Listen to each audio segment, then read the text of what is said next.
আসসালামু আলাইকুম ওয়া রাহমাতুল্লাহি ওয়া বারাকাতুহু। প্রিয় ভিউয়ার্স, আপনাদের সবাইকে জানাচ্ছি ইব্রাহিম খলিল একাডেমির পক্ষ থেকে স্বাগতম।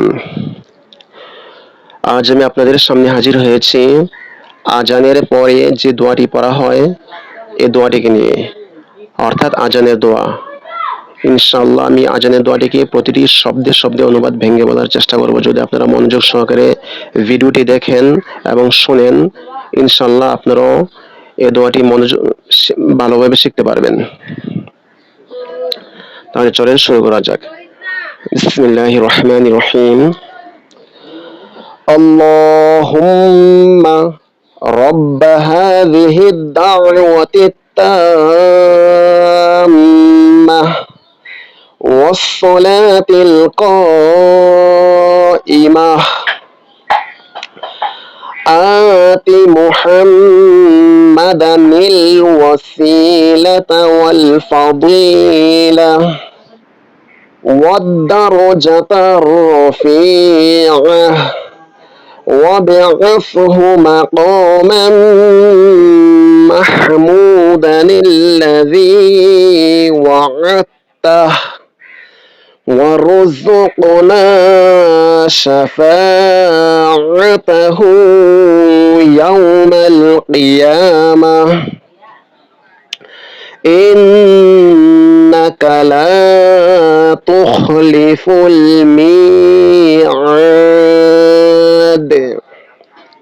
দোয়াটির অর্থ হচ্ছে, আল্লাহুম্মা, হে আল্লাহ, রব্বা, তুমি প্রতিপালক, হাযিহিদ দাওয়াতিত তাম্মাহ, কিসের প্রতিপালক?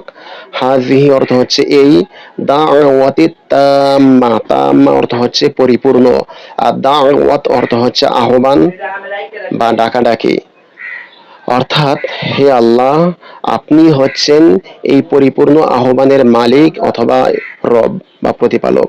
আল্লাহুম্মা, হে আল্লাহ, রব্বা, আপনি হচ্ছেন রব বা প্রতিপালক কিসের? হাযিহিদ দাওয়াতিত তাম্মা, তাম্মা অর্থ হচ্ছে পরিপূর্ণ, দাওয়াত অর্থ হচ্ছে আহ্বান, হাযিহি অর্থ এই, অর্থাৎ এই পরিপূর্ণ আহ্বানের আপনি হচ্ছেন কি? প্রতিপালক। আর কিসের প্রতিপালক? ওয়াস-সালাতিল কাইমা, ইমা অর্থ হচ্ছে প্রতিষ্ঠিত, ওয়াস-সালাত অর্থ হচ্ছে নামাজ বা সালাত, ওয়াস-সালাতিল কাইমা, আর আপনি হচ্ছেন প্রতিষ্ঠিত সালাতের রব বা প্রতিপালক। আতি মুহাম্মাদানিল ওয়াসিলাতা ওয়াল ফাদিলাহ ওয়াদ দারাজাতার রাফিআহ। আতি, আপনি দান করুন, মুহাম্মাদান, মুহাম্মদ সাল্লাল্লাহু আলাইহি ওয়াসাল্লামকে আপনি দান করুন, আল ওয়াসিলাতা, সম্মানিত মর্যাদার একটি স্থান, অর্থাৎ জান্নাতের মধ্যে সম্মানিত মর্যাদার যে স্থানটি রয়েছে এই স্থানটি শুধু একমাত্র একজন ব্যক্তি পাবে, আর সে হচ্ছে মুহাম্মাদুর রাসূলুল্লাহ সাল্লাল্লাহু আলাইহি ওয়াসাল্লাম। ওই স্থানটিকে বলা হয় আল ওয়াসিলা, অর্থাৎ জান্নাতের সম্মানিত মর্যাদার স্থানটি আপনি কি করুন? মুহাম্মদ সাল্লাল্লাহু আলাইহি ওয়াসাল্লামকে দান করুন। আর কি দান করুন? ওয়াল ফাদিলাহ, এবং শ্রেষ্ঠত্ব, মুহাম্মদ সাল্লাল্লাহু আলাইহি ওয়াসাল্লামকে শ্রেষ্ঠত্ব দান করুন। আর কি দান করুন? ওয়াদ দারাজাতার রাফিআহ, দারাজাত মানে সম্মান, রফিআ অর্থ হচ্ছে সুউচ্চ, অর্থাৎ মুহাম্মদ সাল্লাল্লাহু আলাইহি ওয়াসাল্লামকে সুউচ্চ সম্মান কি করেন? আতি, দান করুন। কাকে, কার কাছে আহ্বান করা হচ্ছে? মহান আল্লাহ রাব্বুল আলামিনের কাছে এই দোয়াটি করা হচ্ছে, আহ্বান করা হচ্ছে। وابعثه مقاما محمودا الذي وعدته وابعثه, এবং তাকে আপনি অধিষ্ঠিত করুন, ওয়াবআস, আপনি অধিষ্ঠিত করুন, হু, তাকে, তাকে বলতে মুহাম্মাদুর রাসূলুল্লাহ সাল্লাল্লাহু আলাইহি ওয়াসাল্লামকে, মাকামান, মাকামান অর্থ হচ্ছে স্থান, মানে এমন একটি স্থান যে স্থানটি হচ্ছে মাহমুদান, প্রশংসিত, অর্থাৎ তাকে আপনি প্রশংসিত একটি স্থানে কি করুন? ওয়াবআসহু, অধিষ্ঠিত করুন বা স্থান দিন। আল্লাযী, যেটি, আল্লাযী, যা, ওয়া'আদতাহু, আপনি তাকে ওয়াদা করেছিলেন বা কথা দিয়েছিলেন, ওয়া'আদতা, ওয়া'আদতা আপনি সে ওয়াদা করেছেন, হু, তাকে, বা কথা দিয়েছেন, হু, তাকে, অর্থাৎ আপনি তাকে যে কথাটি দিয়েছেন তাকে সেই সম্মানিত প্রশংসিত স্থানে তাকে কি করুন? ওয়াবআসহু, তাকে অধিষ্ঠিত করুন।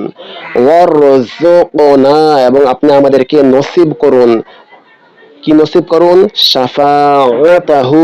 শাফাআত অর্থ হচ্ছে শাফায়াত অথবা সুপারিশ। শাফাআতাহু, তার শাফায়াত অথবা তার সুপারিশ আপনি কি করুন? ওয়ারযুকনা, আপনি আমাদেরকে নসিব করুন। কোথায়?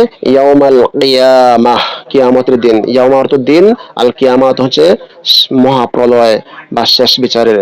তাহলে ইয়াউমাল কিয়ামাতি, কিয়ামতের দিনে, মহাপ্রলয়ের দিনে অথবা শেষ বিচারের দিনে আপনি আপনি আমাদেরকে তার কি করুন? শাফায়াত বা সুপারিশ ওয়ারযুকনা, নসিব করুন। ইন্নাকা, নিশ্চয়ই আপনি, লা তুখলিফুল মিআদ। মিআদ অর্থ হচ্ছে প্রতিশ্রুতি বা ওয়াদা। লা তুখলিফু মানে ভঙ্গ করেন না। লা মানে না, তুখলিফু মানে ভঙ্গ করেন। লা তুখলিফু অর্থ হচ্ছে আপনি ভঙ্গ করেন না। কি ভঙ্গ করেন না? আল মিআদ অর্থাৎ আপনি যেই প্রতিশ্রুতি দেন, যে ওয়াদা দেন, সেই প্রতিশ্রুতি আপনি নিশ্চয়ই কি করেন না? ভঙ্গ করেন না। তো ভিউয়ার্স, এই দোয়াটিকে যদি আপনারা বারবার দেখেন, ইনশাল্লাহ দোয়াটি শিখতে পারবেন এবং এর অনুবাদও শিখতে পারবেন। আসসালামু আলাইকুম ওয়া রাহমাতুল্লাহি ওয়া বারাকাতুহু।